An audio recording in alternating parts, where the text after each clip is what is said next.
Hey guys, welcome to the 2005 Infiniti 350GT. This is a two-door sports coupe from Infiniti. It's also very similar to the Nissan 350Z. They use the same platform. This is meant to be the luxury version, whereas the 350Z is supposed to be a more sports refined kind of hardcore version. Main differences between this and the 350Z is that the 350Z has some extra cross bracings, making the chassis a bit more stiff. It's got some weight savings. It's got some extra aerodynamic kind of stuff. So it's just focused purely a bit more on being a bit more hardcore sports kind of thing. 350GT that we're in today, these are grey imports into Australia, so you get some great Japanese graphics. You get seats in the back. Let me actually take you off and show you that. Whoop, sorry about the big bangs. So yeah, we've got seats back here. Because we are in a grey import Japanese car, you get some sweet, cool, kooky things like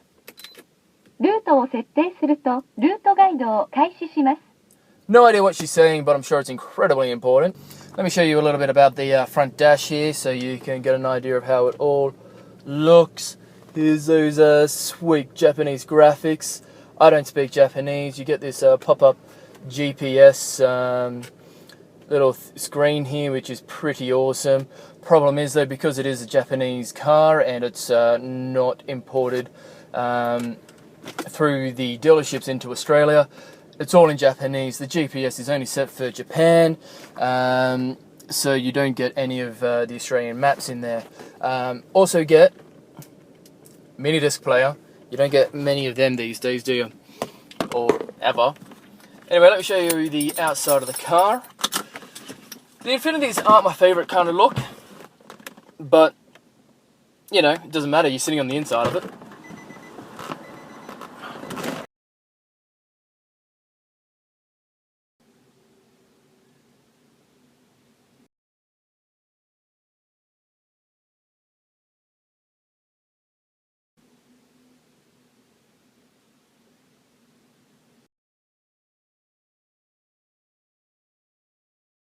Alright, so the outside, it's kind of cool. It's a two-door coupe.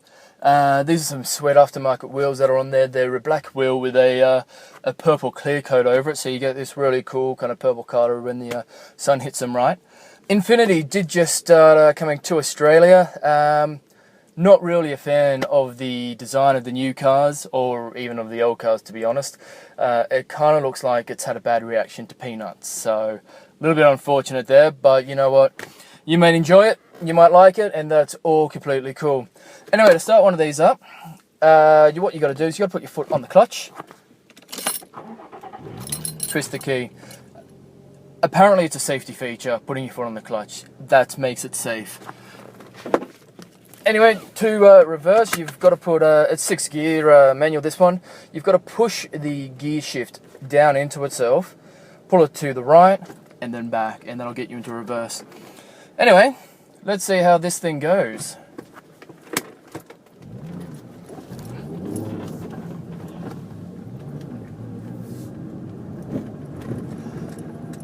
One of the things I think I noticed first about this car is it actually has quite a high seating position. I don't feel like I'm down low like a sports car normally would be. I mean, maybe the 350s, I haven't driven a 350Z, but maybe they might be a little bit lower, giving you a bit more of that sports car kind of feel. But I kind of feel like I'm possibly seated like I would be in a sedan.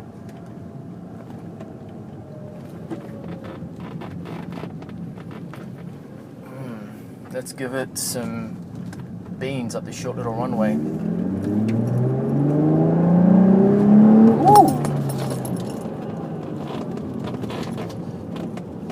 This car has 210 kilowatts and 363 Newton meters of torque. Weighs about 1,500 kilos, so it's got a good power to weight. The clutch is quite short, as you'd normally do get in a sports car, and the gear shift is it's kind of a little bit stiff. If you're just doing this for everyday driving, which chances are that's what you're doing, The gear shift does feel a little bit clunky. It's quite comfortable in this car actually. The seats hold you quite well. They've got a slight bucket on them. They're not too deep, so they're fairly easy to get in and out of. The side sills of the car isn't too wide, so it's not too much of a hassle getting in and out of this car. This is the 2005 model, so you get a little bit extra. It's the last revision of the 350GT, of the 11th edition Skyline, before they went to the next edition. So it's probably the one you want to go for because it's got all the latest, enhancements and refinements.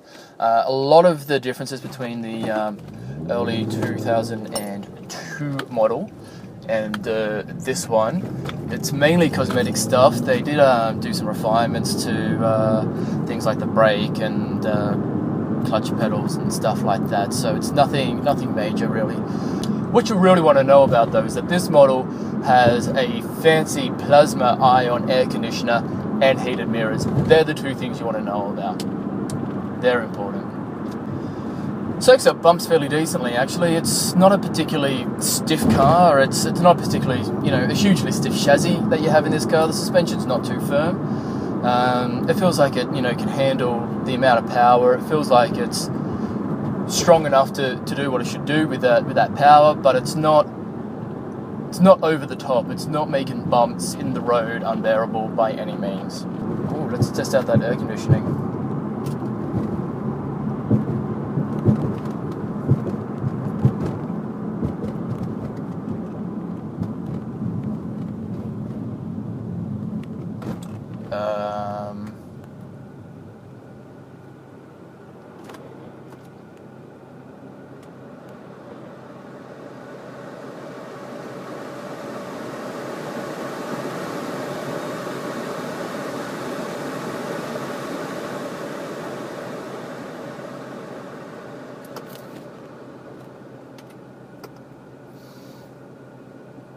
Fancy.